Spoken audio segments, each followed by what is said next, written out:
You having girl problems? I feel bad for you, son. I got 99 problems. But our podcast ain't one. Welcome into this podcast. We're called The Lounge. I'm Gavin Shaw alongside Matthew Tonis. How's it going, everybody? We're very excited. This is our opening episode. We're hoping everyone in B-Town, everyone not in B-Town, that means the rest of the population, and ourselves enjoy this podcast. We have a guest on the... That's a weird group of people, Gavin, to really address. Everyone in B-Town and then everybody else. No new friends, Tony. No new friends. Now let's get to the podcast. We have a special guest on this week, our technical director, Ministry of Defense, Tyler Prime. He is our Phoenix Suns basketball expert as well. That's a third title. I love giving Tyler titles. Tyler, tell us what happened in the game tonight. The Suns got a big win over the Orlando Magic to help their playoff potential. You said it, Gavin. It was a big win indeed. The Suns needed this one. Now they're sitting a game and a half back on the Mavericks and the Grizzlies, I believe. That is correct. And it all came to life in the fourth quarter, and it came it came together thanks to some really clutch three-point shooting from the Morai. I believe there's some Channing Frye action in there. There was some Channing Frye action in there. 5 for 10 from the field. He was great. We had a Morai to Morai alley-oop. That was exciting. That was exciting. Also, I'd like to make a point here. Tobias Harris. You did not show up all year on my fantasy team. I recommended him. I'd like to clarify that to the viewers. It's my fault Tonis is upset. Gavin told me that Tobias Harris is going to be a great pick. I drafted him. He comes back for 3 games. He gets hurt again. He was hurt at the beginning of the year, comes back for a few games, hurt again, had to drop him for Andrew Nicholson also on the Magic. It was a rough year for me fantasy-wise. A rough. Tobias Harris had the last laugh tonight. He had 23 points on 7 of 13 shooting and 8 of 11 from the line. Tobias, you couldn't have done this at any point when I had you on my fantasy basketball One thing I really appreciated at the end of the game, Deontay Christmas got in, scored a wide-open layup, and then the Christmas song played for the Phoenix Suns. I love it. I love it. How long have they had that prepped? I believe Deontay hasn't scored more than 10 points this entire season. I could be wrong, but that's what it seemed like over the course of the year. They had this ready for a long time. Shout out to the Suns technical staff for having that ready. Now, Tyler, I'm going to put you on the spot here. Do the Suns make the playoffs? Yes.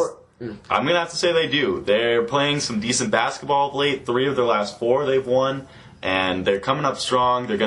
These guys are going to get some valuable experience coming down the stretch. I believe Goran and Channing, they've had some playoff experience, some experience coming into the playoffs, playing in the Steve Nash era of Suns basketball. So they know what to do. They're going to lead these younger guys who think because they're younger, they'll have some more left in the tank here. Don't forget Miles Plumlee. He had a lot of NCAA tournament Interviewed experience. him twice this week. Yeah, 30 minutes, man. We'll talk about that later in the podcast. But let's talk about the big key tonight for the Suns. They held Mo Harkless to 0 of 2 shooting and 1 point tonight. How could you be so heartless? The Magic were really Harkless tonight. I think that's that's 2 puns too many. All right. Also wanted to give a quick shout-out to Alex Len. He was on the floor, and he looked competent. That's a big step up for him. Really, he was solid around the basket, shot 4 for 5 from the field. That went for 9 points. And only tied his career high. Only 11 minutes. Did it really? I think he hasn't broken double digits yet this season. That sounds right. That sounds very right. We'll have our research department led by John from Guam. He'll come back later in the show. Also, for the Magic, Nikola Vucevic. Sorry if I butchered your name. No, I've been told that's the correct pronunciation. I believe that's correct. Had played only 9 minutes tonight and was assessed 2 technical fouls within the first 10 minutes of tonight's ball game, getting him kicked out of the game. He scored 8 points in his 9 minutes on the floor. If he had been in there for all 48 minutes or whatever portion he would have played of those 48, I feel like he could have made a difference in the second half because Suns and Magic tied. The first quarter 25-25, second quarter 27-27, but the Suns outscored the Magic in the third quarter by 6 and the fourth quarter by 10, leading to a pretty easy victory, so it seems. Right, and I wanted to give, right before we finish talking basketball, I wanted to give one quick shout-out to Victor Oladipo for single-handedly wrecking my fantasy team tonight. 6 for 18 from the field, 1 for 6 on three-pointers, and he decided to be extra mean and add 6 turnovers, so I thank you for that, Victor. You're one of my favorite young players in the league. Get your stuff together. I only get to watch you once a year. He did have a 4-point play today. That's true. That was nice. That was his 1 3-point make was while he was being fouled. That was impressive. I wish he had a couple more. All right, that is it for the basketball segment. We'd like to thank Tyler for coming on. He's going to be a somewhat frequent guest on this podcast. We only have 7 more weeks this year, but definitely next year we're going to involve Tyler a lot. He's made a lot of contributions to the podcast. Now I want to move on. We started this show with a Hova song about girl problems. And I'm not saying there are problems that might be going super well. Let's talk about the Tonis-Kaylee relationship. Tonis, you're the expert on that. Am I? Am I really the expert? I think you... I know slightly less than you. I feel like I'm one of 2 experts, but Kaylee could not be on the podcast this evening. Because we didn't ask her. Right, exactly, because we did this without telling her that without we were her going consent to do. or Right, knowledge. completely, she has no clue that this is going on. The relationship is going well, Gavin. Good. That's... Good. I heard rumors of I don't want to say a kerfuffle, but there was some controversy at the Nassif household. For those of you who aren't in the know, Tonis met the parents this weekend. That's correct. And Mr. Nassif referred to Tonis as a friend, despite Kaylee, his daughter's insistence that Tonis was more of a boyfriend. Any comments on that? I think it's okay. It was the first time over. From what I heard, the family loved you, so they seemed pretty content with me. I don't know. That's a good word. That's what you want. That's as far. That's what I was hoping for. I was hoping to just get in and out without any further damage that there may or may not be. Yes, I was referred to as a friend. I feel like that's normal. I think that's okay. I mean, oldest daughter bringing a boyfriend home. I feel doesn't want his little girl to grow up. Exactly. That's what I'm thinking. You were a play date. I don't know if that's the correct... I think that's the terminology that Mr. Nassif would like to apply to what happened there. All right, that's fine. There was a lot of Frank Sinatra being played throughout the house. Really? That was appreciated. We just sat outside. Oh, good. I chatted with the parents a little bit. Good. Frank was playing in the background. It was a good day. Had some Chick-fil-A and Dunkin' Donuts. Oh, healthy. Yeah, seriously. It was a great day. Speaking of healthy, I'd like to talk about the worst TP meal of the week. We like to say here at the show, the worst TP meal of the week is all the meals, but we have to pick one. Tonis, what was your choice for the week? Well, it could even be one we avoided. There's so many times that our friend Gabriel and we will walk down to the dining hall saying, all right, we'll see what they have, maybe we'll go. We'll take a look at the menu, immediately turn around and frequent Chloe's Corner, our favorite restaurant in downtown Phoenix. Chloe's Corner, located in Cityscape. Try it out. Very nice. Just to clarify, they are not a sponsor of the show. Tonis is that in love with Chloe's Corner. I love it. That's like my relationship with Chipotle, and we had to go to Chipotle tonight because they had the beef and bean chimichangas were back. And if I'm going to have stomach issues, I want to enjoy the food that induced them, so we went to Chipotle. Chipotle, always good. Very solid. It's a solid meal. It's a solid pregame meal. You mainly raised meat most of the time.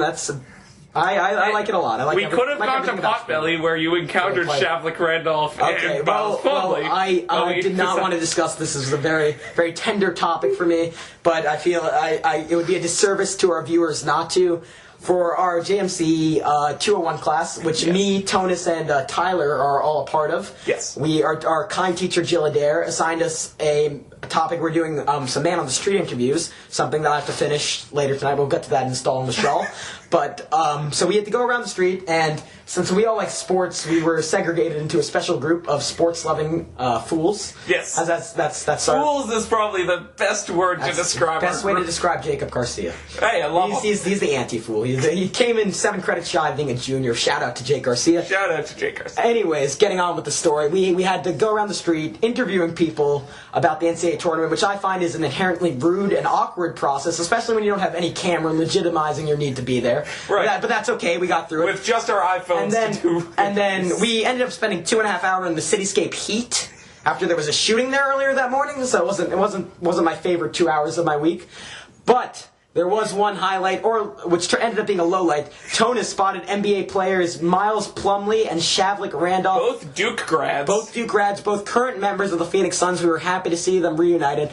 And then Tonis, being the charismatic fellow that he was, convinced me to go interview both of them. I had a great talk with them. Spoke to them a little bit about what Jabari Parker did in the ACC Championship game, because they had a game during the ACC Championship game. So that was cool to tell 2 Duke grads their own business. Right. Well, I felt really accomplished to have that on record. That's where the story turns tragic, folks. For little Bambi. This is bad. Then I think Tonis, maybe not, maybe I'm just upset about this, but I think Tonis might deserve a little bit of the blame here. He's made me paranoid about not getting a recording, and in my paranoid state, I believe I accidentally deleted the recording I had. For those of you who don't know me, this is typical Bambi behavior.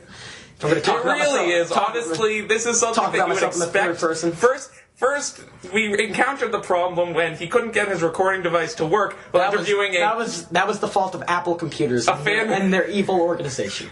A fan of the University of Missouri Tigers on the street next to... provided the best interview I had all day. It's true. Really knowledgeable, funny. He said the first team we thought was going down, like, top seed-wise was Kansas. To which I responded...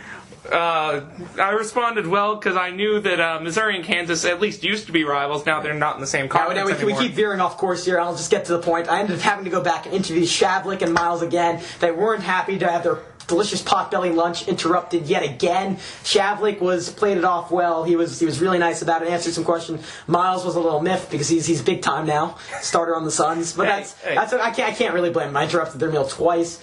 That's totally my fault. And Miles, I'm sure you're listening. I'd like to issue an apology to you and Shavlik for interrupting your wonderful meal. Loyal listener Ryan McCutt is probably listening in because he listens to both Tyler and John's DJ shifts on the Blaze 13:30 a.m. Of course. And now I want to move on to our good friend Anthony Persino. Lives down the hall. He's from Wyoming. Very knowledgeable on sports and everything production related. Works for the Walter Cronkite Sports Network. Very successful kid. He's also has a tendency for colorful wordplay, to put it lightly. So I'm going to give you the Anthony Persino quote of the week, and this also we're combining two segments into one. We're running low on time. The shout outs of the week: John from Guam. Mom from Guam. That's her legal name. It says Mom from Guam on her birth certificate. She sent me and Tonis matching Hawaiian shirts and fedora-like hats. I forgot what Matthew Barry said, but he clarified to us that they were indeed not fedoras. I don't know what word he used, but apparently they were fedora-like hats. That's what we're going with. So that was a big shout out to Mom from Guam. She didn't have to do that. She heard us on the radio and she liked what she heard, and that was much appreciated. It's much appreciated from Mom from Guam. Now I'm going to veer back to the Anthony Persino quote of the week. Anthony just walks into the lounge last night, sees the Hawaiian shirt and beautiful fedora that I'm sporting. Probably my most fashionably forward outfit of the week. Honestly, that's true. Anthony quips, "Where'd you get those clothes? The toilet store?" Now this is one of Anthony's go-tos, but given that John from Guam's Mama Guam, gave them to us, and sent them across the world. That's not an understatement. Across the Pacific Ocean to get them to us. It was rude. It was frankly uneducated. He should have known. You know what? Let's give Anthony a break. A lot of the clothes you wear are not, as you said, fashion forward. So I will defend my Anchorman Ron Burgundy shirt to the ends of the earth. All right, Urban Outfitters. Let's take a look. My style. We can talk about your skinny jeans that are also baggy on you. That's my body. Anyways, I'd like to let's wrap this show up. I want to move on to my personal favorite segment, Stalin with Shaw. If you're not familiar with my work, I don't do it. It's belated. It takes a long time for me to get started. It's a beautiful summary. This podcast was Tyler Prime's idea, but I went along with it in part because I can put off homework. We started working on this at 10. It's now 11:05. That was an hour I'm not doing statistics is an hour that I'm happy. My most famous accomplishment was I'm a talented writer, Tonis. Clearly. Anyway, I'd like to move on to our final segment, Tone Down with Tonis. Well, I'd like to this is the segment where I just talk about the happenings of downtown Phoenix, what's going to be going on this weekend, and the big news is NCAA tournament. The Sun Devils play their first game in the men's NCAA tournament tomorrow night, I believe 6:45 local time. I believe that's what I saw. Also, on Saturday morning, the Lady Sun Devils will take their talents to the court in Toledo, Ohio, playing the Vanderbilt Commodores in the first round. That starts at 8 a.m., Arizona time, and I get to wake up, watch a little bit of women's hoops. Hopefully they win and they can take on Notre Dame in the second round of the women's tournament. So wait, the woman has 68 teams too, correct? 64 teams. 64. Oh, they didn't make the addition. They did not make the addition of the play-in games. That's probably smart because whoever won one of those was sure to lose to UConn by approximately 300,000 points. Yeah, UConn's the clear favorite once again this year. Four preseason All-Americans, and I think all of them lived up to expectations. That's good. If you check out this week's edition of the State Press, I believe my bracket is in there. I have UConn against Notre Dame in the finals. Oh, Darren, just to clarify for those of you who aren't women's basketball fans, fans. Those are the two teams in the country that went undefeated throughout the year. All right. Bold. Women's basketball does not really have the parity that men's basketball does. That's a fair and relevant point. If Stanford were on the other side of the bracket and played Notre Dame before the finals, I may have picked Stanford as a 2 seed over Notre Dame. Shanae Agumake is a fantastic player, projected to go number 1 overall in the WNBA Childish draft. Gambino, are you dating Shanae? I'm not dating Shanae. You're dating Kaylee. That's correct. We've already discussed that on this edition. But yes, Stanford, UConn, Notre Dame, and I can't remember my final 4 team. You'll have to check out the state press to Women's take a look basketball at it. for Matthew Tonis. That's me. All right, I think that just about wraps up our podcast. I think so. For the day. Thank you, everyone, for tuning in. So appreciated. Tune in every week. We should have one every week. We might even have 2 a week. We're inconsistent. You don't know when to tune in. We'll let you know. We'll post online, but let's let people what they want. Let's let Van Halen take you out. Thank you for listening.